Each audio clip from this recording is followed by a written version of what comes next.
Enzo Recto, kalaban ang katiwalian at kasinungalingan, kakampi sa katotohanan at kabutihan.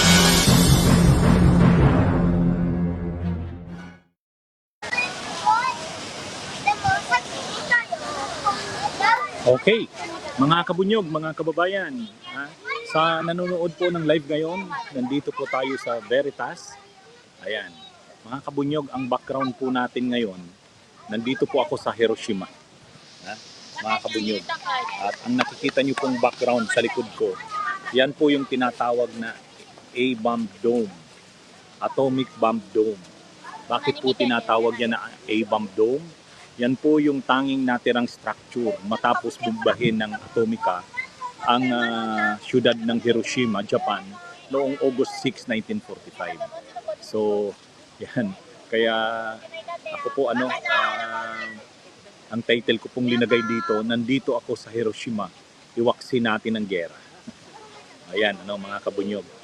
Paki-feedback nga mga kabunyog kung kumusta ang ating audio. Kumusta po ang audio natin? Okay po ba? Paki-feedback mga kabunyog. Ayan, paki-feedback kung okay. Para tuloy-tuloy na po ako sa pag-discuss ng aking topic ngayon. Ayan. Kumusta po ang natin? Ang audio natin sa mga nanonood po ng live natin ngayon, mga kabunyog, mga kababayan. Ayan. Yang nakikita niyo po sa background, yan po yung A-bomb dome. Yan po yung nung binumba po ang Hiroshima noong August 6, 1945. Mga 600 meters po sa taas nito.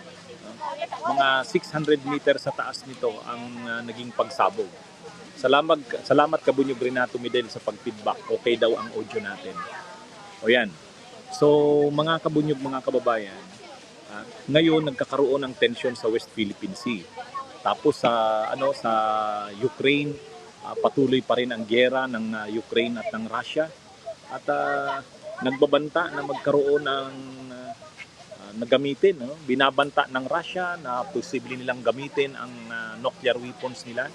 Mga kabunyog, ang kauna-unahang pangyayari sa history ng mundo na ginamit ang nuclear bomb o ang atomic bomb ay ito pong Hiroshima. Kaya dapat maisip ng mga tulad niyang ng sinasabi ni Putin sa Russia na posible nilang gamitin ang atomic bomb. Itong mga kabunyog dito sa Hiroshima, mayroon ditong pinapaalala dito na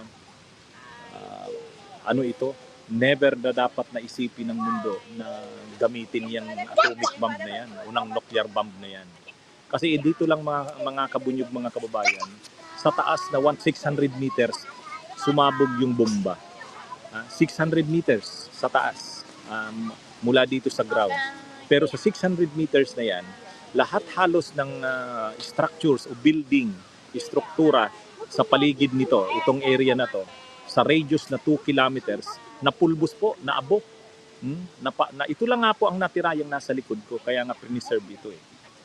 So, yan mga kabunyog. Preserve lang yan kasi para maging alaala ng pangyayaring yon. So, imagine niyo na sa 600 meters na taas pumutok yung bomba, pero napulbos yung 2 kilometers. Isa lang ang natirang structure. Ito nga pong kinakatayuan natin ngayon. So yan po ang nangyari noong World War II. August 6, 1945. Ngayon, 200,000 ang kaagad-agad namatay matapos ang pagsabog na yon. So ganyan ay nung panahon, pa lang yung atomic bomb, unang ginamit. Ngayon, mas lalong sobrang lakas na ng nuclear bombs. Kaya ito nakakalungkot nga na bakit hindi mapigil ang paggawa ng armas na yan. Napakaraming mga makapangyarihang bansa sa mundo, kasama na ang Russia, China, US, Great Britain, pati nga mga bansang hindi naman mauunlad, mayroong mga nuclear bombs nila tulad ng India, tulad ng Pakistan. Talagang nakakalungkot na bakit dapat nga suportahan natin yung policy ng nuclear non-proliferation. Hindi na dapat na hinahayaan pang mag-proliferate yung nuclear weapons na yan. Kaya lang nakakalungkot na hanggang ngayon patuloy pa rin ang pagdevelop ng mga ang paggawa ng mga nuclear weapons na yan. At habang may conflict sa mundo, laging nandiyan ang pangamba na gamitin yung nuclear weapons na yan. Tulad ngayon, doon sa sa Ukraine. Hmm? Ah, napipiko na si Putin kasi hindi niya masakop ang Ukraine kasi lumalaban ang mga Ukrainians. Hmm? Naghahambog si Ukraine ay si Putin na kapag hindi pa rin sumurrender ang Ukraine, gagamitan niya na ng nuclear weapon. Nakakalungkot mga kabunyog. Para bagang ang dali lang sabihin na gagamitin ng nuclear weapons. Sana makita nila itong nangyari dito sa Hiroshima.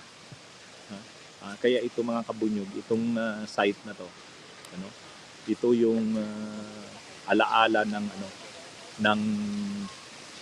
unang atomic bomb. Unang atomic bomb na pinasabog sa kasaysayan ng mundo. Dito po naganap sa Hiroshima. After po nito, may isa pang syudad na binumba, yung Nagasaki. August 9 na yata yun eh. August 9. Pero ito yung Hiroshima, yung na sobra talagang napinsala. Itong Hiroshima. August 6 ito. Pero pagkalipas ng 3 araw, binumba pa yung Nagasaki. At mayroon pa sanang bubumbahing ibang syudad. Tokyo na yata ang isusunod eh. Kaya lang, kinundi na ng mundo yung mga pagbomba na yan. Kaya, at ang Japan din, ang Japan, nakita na nila na talaga nga sigurong bubumbahin pa ang Tokyo. Hindi na nila yon, hindi na nila mapapayagan yon. Kaya sumurrender na ang Japan after niyan. So ito mga kabunyog, ito yung sa likod ko. Yan po yung tinatawag na A-bomb dome. Yan. Ayan. So nandito po tayo mismo. Nandito po tayo sa Hiroshima. Yan yung kaya yung mga nagsasabi na yung mga DDS na paulit-ulit na sinasabi na parang tayo gusto raw natin ng giyera. Sino bang gusto ng giyera? Sino bang gusto ng giyera? Kahit tayo ayaw natin ng giyera. Kaya lang, sino ba ang nanggugulo diyan sa West Philippine Sea? 'Di ba China? Hindi naman tayo. Ang atin ngang mga sundalo, ang patakaran nila maximum tolerance. Imagine niyo, inakyat na yung rubber boats ng ating mga navy, tapos naputulan ng daliri yung isa sa ating mga sundalo. And yet hindi pa rin gumante ang ating mga navy. Ganon ang ng maximum tolerance nila. So ibig sabihin, hindi nila gusto ang giyera. Sino ba ang gusto ng giyera? Sino ba ang nanggugulo sa West Philippine Sea? Ang China. Kaya itong mga DDS na ito na paulit-ulit nagsasabing pinapaigting daw natin ang tension sa West Philippine Sea. Hindi natin. Sino bang gusto ng giyera? Wala. Kahit ako. Ang panawagan ko, hindi giyera. Sino bang gusto ng giyera? At ito namang China, ang China biktima rin ng World War II. Sa totoo lang, ang China biktima yan ng World War II. Sinakop din yan ng Japan noon. At grabe rin ang namatay ng mga Chinese noon nung sinakop ng Japan ang China. Panahon ni Mao Zedong, linabanan nila yung Japan. Kasama ang Pilipinas, ang United States at ang iba pang mga allied powers at mga alyadong bansa ng allied bloc.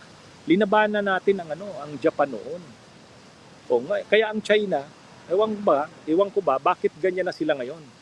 Linabanan natin noon ang Japan noong panahon na ang Japan ay nananakop din ng mga teritoryo noong World War II. Tapos ngayon naman, sila naman ang nananakop ng teritoryo. Dapat ang China manindigan laban sa pananakop. Kasi sila mismo, biktima ng pananakop noon.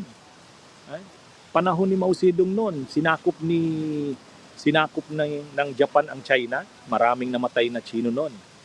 Maraming napinsala sa China noon. Galit ang Chinese noon sa pananakop na ginawa ng Japan sa kanila. Kahit yung ibang mga bansa na sinakop ng Japan, nagalit din sa Japan ng panahon na yan, World War II.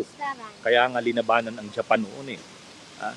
Ngayon, ang China sana, Hindi niya na dapat ginagawa yung bagay na ginawa noong unang Japan sa kanya. Kaya lang, umunlad na kasi ng umunlad ang China. Nang umunlad siya, gusto niya nang sakupin ang mga bansa eh. Ganyan din ang nangyari kasi sa Japan noon. Ang nangyari din sa Japan noon, sobra na ring maunlad na bansa ang Japan noon, kailangan niya ng source ng raw materials. Kailangan niya rin ng market. Gusto niyang kontrolin yung mga bansa sa Asia. Ang problema, ang Asia noon, sakop ng mga European powers. Yung mga bansang mayayaman na Europeans. Halimbawa, ang Indochina, yung Laos, Cambodia, Vietnam, hawak ng French. Yung India, yung Burma, yung Malaya na yan, hawak ng British. Ang Indonesia, hawak ng Dutch. Ang Philippines, hawak ng Amerikano. So, ang sabi ng Japan noon, maunlad na silang bansa, kailangan nila ng source ng raw materials, kailangan din nila ng market na pagbabagsakan ng over na produkto nila. So, inagaw ng Japan sa mga European powers at sa US ang mga bansa sa Asia. Kaya nagkaroon ng World War II. Ganyan na naman ngayon ang nangyayari sa China. Sobrang maunlad na naman ang China, nagkukumpetensya sila ng US sa market at saka sa sources ng raw materials. So gustong suluhin ng China, agawin ng China ang mga teritoryo na dito sa Asia, kasama na ang Pilipinas. Kaya dapat ang China, dahil naranasan niya nung sinakop siya ng Japan noon, at kung mali yung ginawa na yun ng Japan noon, dapat ngayon hindi niya gawin yon. Kaya lang, wala eh. Kung ano ang ginawa ng Japan noon, siya nang ginagawa ng China ngayon. And, kaya, mga kabunyog, minsan i-discuss ko pa ito sa aking live. Gagamit ako ng mga visuals. Anyway, yan po ang aking pagtalakay. Diniscuss ko po dito sa Veritas. Nandito po ako ngayon sa Hiroshima. Pinakikita ko sa inyo sa background ang A-bomb dome.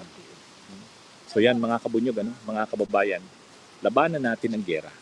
Hindi tayo dapat pumayag sa gera. Pero labanan din natin yung pambubuli sa atin at pambabastos ng China.